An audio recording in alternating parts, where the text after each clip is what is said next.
You used to lean in with me and we'd bump together. Yeah, sorry, I was looking down to see when we were connected. You stopped bumping. Bump. Yeah. Hi, It Alex. is the Joy Sunday. It is Joy Sunday. Joy Sunday. So we have our candles out. These are not the candles we want to use. These are the candles we found. Okay, so we have hope. I'm just going to flip these two around. Okay. Peace. And joy. These are actually our candles from our first year. Mm-hmm. I think, did we get these ones at Hobby Lobby, I think, or something? Is that right? Oh, then these would have been the candles from last year if they're from Hobby Lobby. But I thought we got these in Kempville when visiting my parents one day. Oh, Or maybe. Michael's. And then we bought these ones, which go in a normal candle holder, and we were lighting them our second year every day.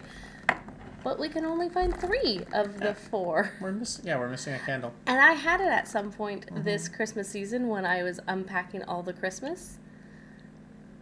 And I put it in a safe place. Very safe place. So safe, we haven't found it yet. It is staying very, very safe. It's true.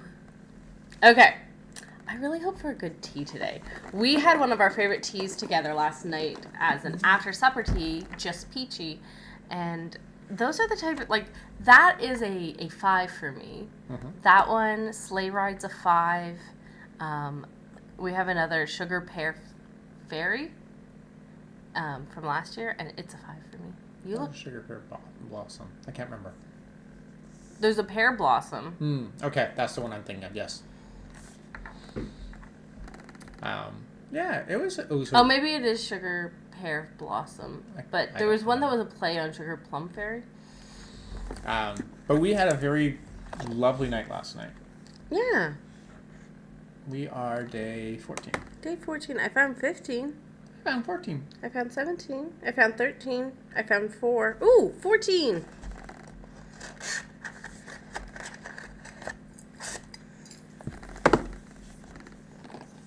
I'll get that out of your way. I need that. Oh, you do need that.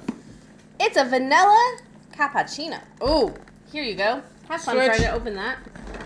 Vanilla cappuccino is a black tea.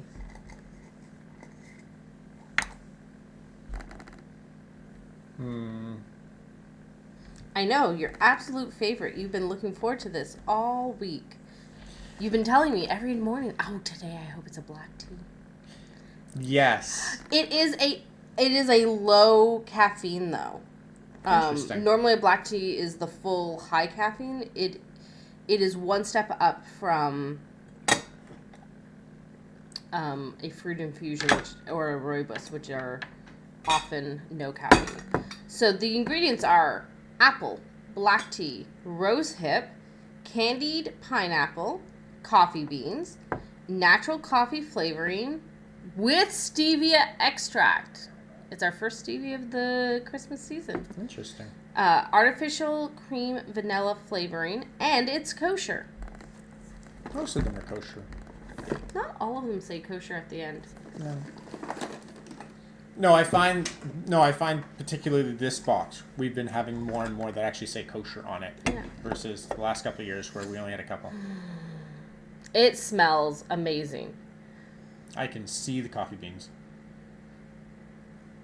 There's one right there. Yeah. The thing is, I love the smell of coffee. I do not like the bitter taste of coffee. I've grown to like some coffees, but it's more like what my dad and some other people would call like the Starbucks monstrosities of sugar. Not necessarily. Oh, it smells so good. What's our steeping time on this? I put the box away too soon. I'm going to assume 3 to 5 minutes. 3 to 5 minutes at 200, not 250. That would be big time. 200 Fahrenheit or 95 Celsius. Okay. It smells lovely. It does smell like a very nice coffee when it's steeping. Yep. I'm kind of the same as you. I have drunk coffee in the past, and there have been times when I've liked coffee. Unlike you, who's never really been a coffee drinker at all. Yeah. Before we forget, Did you want to roll the 2 days. things? 2 days. Look at this. We got a 12 for yesterday and 11 for today. 11 days till Christmas Eve. Christmas. 11 days till Christmas. 11 days till Christmas. 10 days till Christmas Eve. You have 10 days to prepare for a Christmas Eve service. Yay! I do love Christmas Eve. Mm-hmm. It is one of my favorite services of the year. We're going to have to do some grocery shopping soon. Yes. Yes. There's many things that has to happen between now and then. We are on the 14th. We're flipping the page. We're flipping the page. We're opening to the new book page. Yay. Oh, and it's something big. It is something big. Well, that's pretty. Because the little town of Bethlehem needs more buildings. Is that a temple? It's a building with a dome. Oh, it wouldn't have a temple because the temple would have only been in Jerusalem at the time. It's just a building. It's a dome building. I'm going to put it over here with our fallen dome building. And I will pick up our fallen dome building. And knock the leaves off the palm tree. Oh, they were already up. I'm just going to try and put them back where they stay. Look, they stay. They stay for today. I should move so people can see. There. There it is. Yeah, we'll rearrange this little town of Bethlehem later. So, you might have noticed that I have not yet lit this candle because yesterday, in an effort to burn down so that we wouldn't have it on for as long, I kind of burned past the 14th slightly, so I'm going to light it and blow it out. So we'll do that last. I'm going to grab my glasses so that if you want me to do any reading, I can read. It's a lot of reading today. Excellent. I am deeply moved by the simple, mysterious encounter of the visitation. Two women meet each other and affirm in each other the promise given them. The humanly impossible has happened to them. God has come down. We're on the 15th. That was I yesterday. read that yesterday. I was like, why does this sound so familiar? I was like, wow, we're really sitting with this. The coming of the Lord. It is Advent again. In his sermon this morning, Oscar Uzen said, be alert, so that you will be able to recognize your Lord in your husband, your wife, your parents, your children, your friends, your teachers, but also in all that you read in the daily papers. The Lord is coming, always coming. Be alert to his coming. When you have ears to hear and eyes to see, you will recognize him in any moment of your life. Life is Advent. Life is recognizing the coming of the Lord. I'm just going to back up a bit so I don't light our book on fire. I'm going to move these so I can put these just a little bit. I don't want to. There. There. Give it another minute and then I'm going to pour our tea. Our passage today is from Mark chapter 13. It's titled, Keep Awake and Watch. But about that day or hour no one knows, neither the angels in heaven nor the Son, but only the Father. Beware, keep alert, for you do not know when the time will come. It is like a man going on a journey, when he leaves home and puts his slaves in charge, each with his work, and commands the doorkeeper to be on the watch. Therefore, keep awake, for you do not know when the master of the house will come, in the evening, or at midnight, or at cockcrow, or at dawn, or else he may find you asleep when he comes suddenly. Mark 13, 32-36. And our prayer today, Lord Emmanuel, Prince of Peace, let us be especially alert to your coming during this Advent. As a parent listens for the cry of an infant, as a sailor watches for land, as an astronomer scans the skies, as a doctor watches for signs of returning health, let us be attentive to your arrival. Let not our pride and arrogance blind us and put us to sleep. Give us the endurance to be true watchers of the night as we journey through this Advent. Amen. Amen. I'm going to pour some tea Okay. while you read the action. Advent action. We are in a state of readiness when we wait in wisdom, like the wise virgins of the parable. Get up 15 minutes early or retire 15 minutes late in order to devote time to watchful waiting and prayer. So this is going to come up in my sermon today. So today we are talking about the birth of John the Baptist, and specifically Zechariah's song. But one of the things I was thinking about, and it wasn't an observation I made, it was an observation somebody else was making, was what if his time of silence wasn't a punishment? It was definitely a sign. You have not believed, so this will be the sign you're not going to speak. But what if it was God giving him silence so that he could listen? That being in silence. And there's actually like a call to action around this of being silent so you can rejoice because you see what God is doing. And I wonder if him being filled by the Spirit at the birth of his son is connected to this time that Zechariah was spent in silence, how that shaped him. There's a reason throughout history Christians have retreated from the world to spend time in watchful prayer and in silence. Yeah. And actually, if I think about both the Old Testament and the New Testament, there's a lot of examples of people stepping away into silence to have their time with God. You think about Moses going up on top of the mountain. You think about Jesus stepping away from the crowds to have prayer time. You think about Joshua in... Is Joshua in the cave? No, it's not Joshua in the cave, is it? That's Elijah. Elijah in the cave. And there's still small voice in the... Well, even we were talking about Joshua, like he stepped away to walk, and like that's when God visited him. Yeah. And so keep watch and pray. There is a song by Carolyn Cobb. I think she does it. I think it's Carolyn Cobb.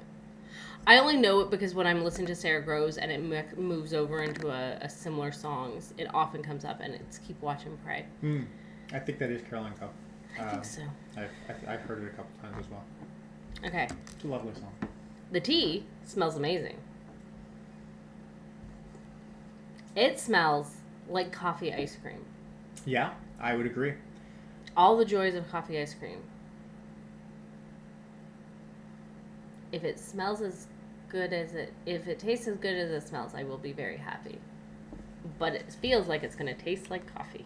I don't find it taste like coffee, having drunk coffee a number of times. It does not taste like coffee, but there is a hint, like the first taste is that same coffee taste. But without the bitter. I find it doesn't have the same coffee bitter. I felt the bitter. Okay, fair enough.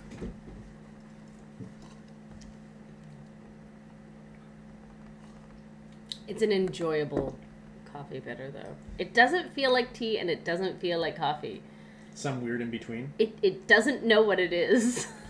I don't give it a bad grade. I find it weird that this is such a low caffeine, since it's actual coffee and actual black tea mixed together into a single thing, and yet the caffeine is lower than either of those would normally be.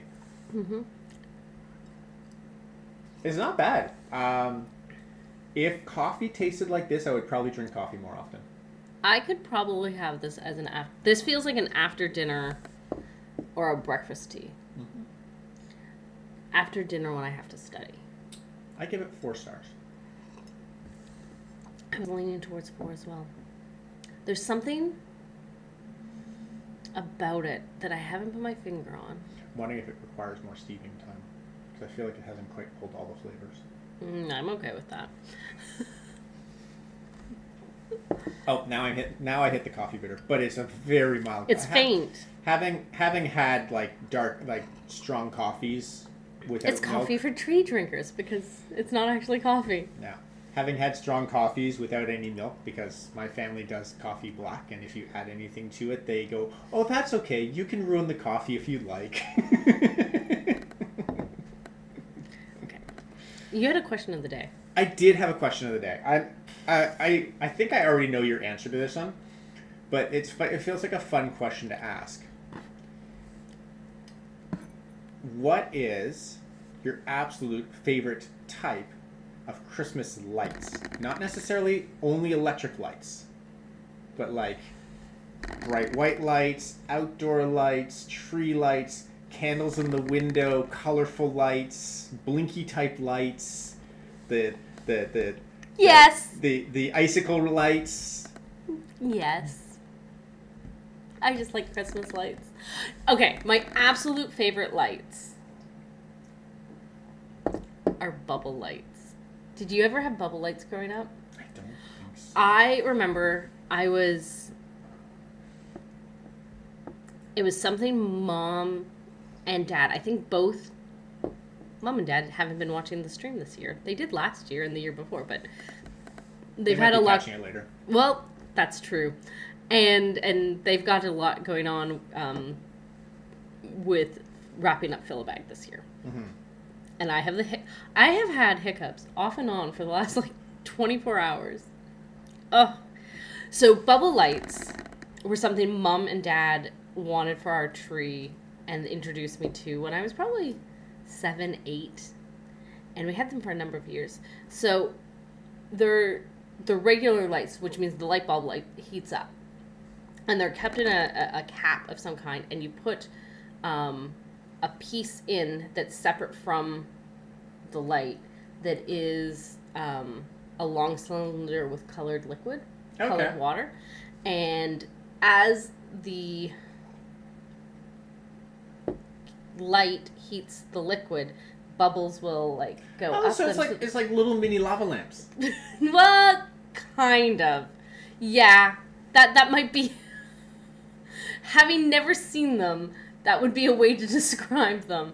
And we'd had them on the tree, and there was one year we had them on our mantle, so you'd walk up and the bubble lights would go, and if they got really hot, the thing would pop out of the.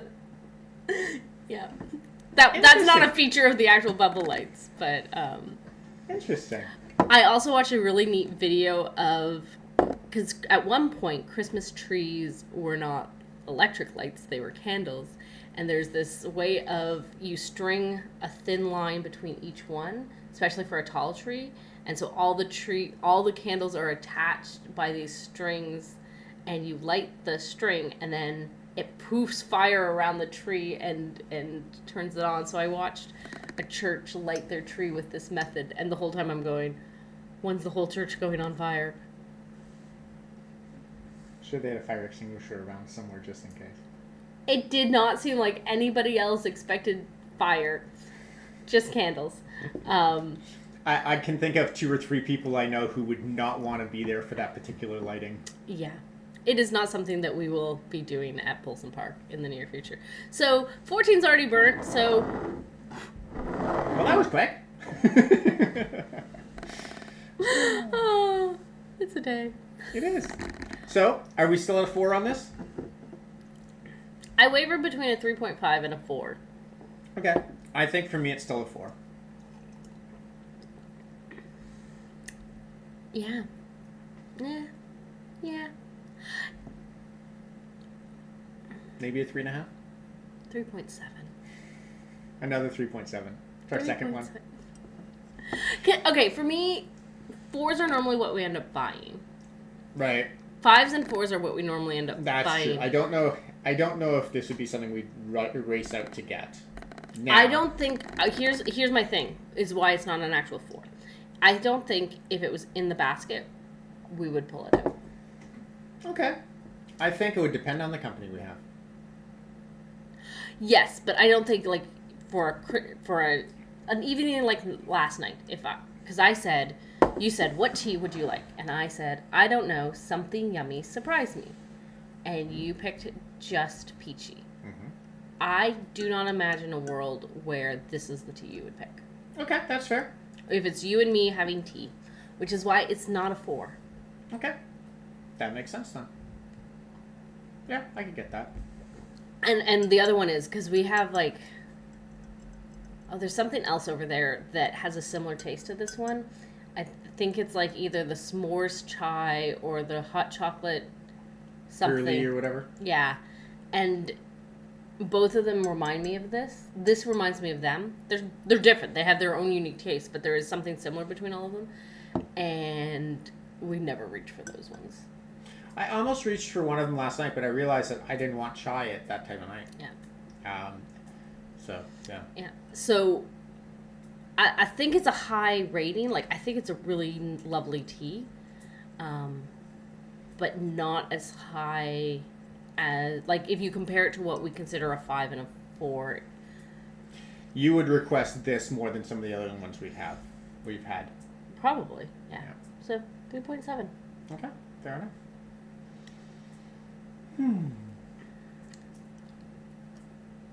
Well, friends, it is a Sunday, so we're It going to is. head off.